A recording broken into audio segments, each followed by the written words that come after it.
Continue our debates today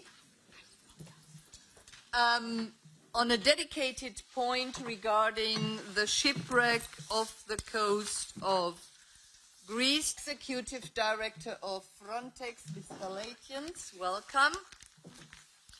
We all know that the issue today that on 14th of June this year, a boat sank in international waters off the coast of Greece after having allegedly left Libya on the 10th of June, carrying an estimated 400 to 700 people of different nationalities, including Egyptians, Syrians, Pakistanis, Afghans, and Palestinians.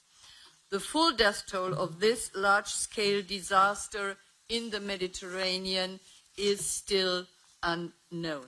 The LIBE Committee has called upon the Greek authorities and the Commission to establish, also as a matter of urgency, an independent and transparent international investigation into the incident in order to examine the actions of the Greek authorities and Frontex and their compliance with European and international law, particularly legislation on search and rescue at sea.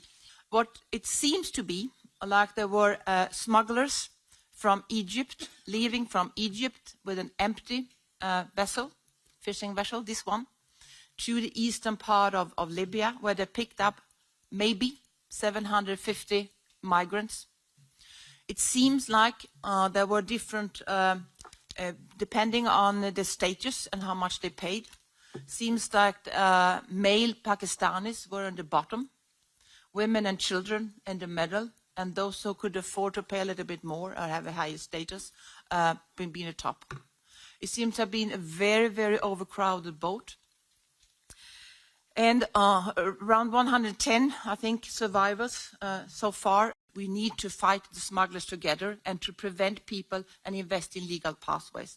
There are a lot of more things that we need to do on a European level when it comes to the coordination of search and rescue, when it comes to the new legislation that I propose for special solidarity measures for the search and rescue cases, when it comes to the mandatory independent monitoring of the borders.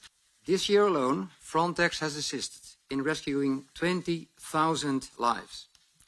Each time a Frontex plane or boat comes across a boat in distress, it alerts all neighboring rescue coordination centers to expedite the rescue operation and improve coordination. Commercial ships and NGOs in the area follow the same protocol, ensuring a unified response. Locating a small boat in the vast sea is a daunting task. Once a Frontex plane locates one, it remains vigilant, monitoring the area until rescue arrives or until it's forced to leave due to low fuel. Frontex is committed to transparency in all its operations. We aim to keep all our stakeholders, including this committee, informed about our efforts to assist rescue operations at the European borders. I assure you that Frontex is dedicated to maintaining the security of our borders while also upholding our humanitarian responsibilities. We will continue to work tirelessly to ensure the safety and well-being of those who find themselves in distress at our borders. Why don't you join us in our call for an independent investigation?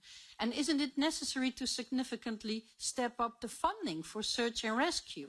Is there an option to do so? And to the Commission, I think we all know that we need legal pathways. On what grounds exactly does the Commission trust the Naval Court to investigate this properly with everything that we know? How to manage migration together. So I'm happy to come back and talk more in depth on that. Not in the neighborhood yet, with flying as patterns and sent to another SAR case south of Greece. So hinzuweisen, dass eben ja, Hilfe angeboten wurde, und das ist auch richtig. Yesterday, the responsible ministers on the urgent need of a thorough, transparent and effective investigation.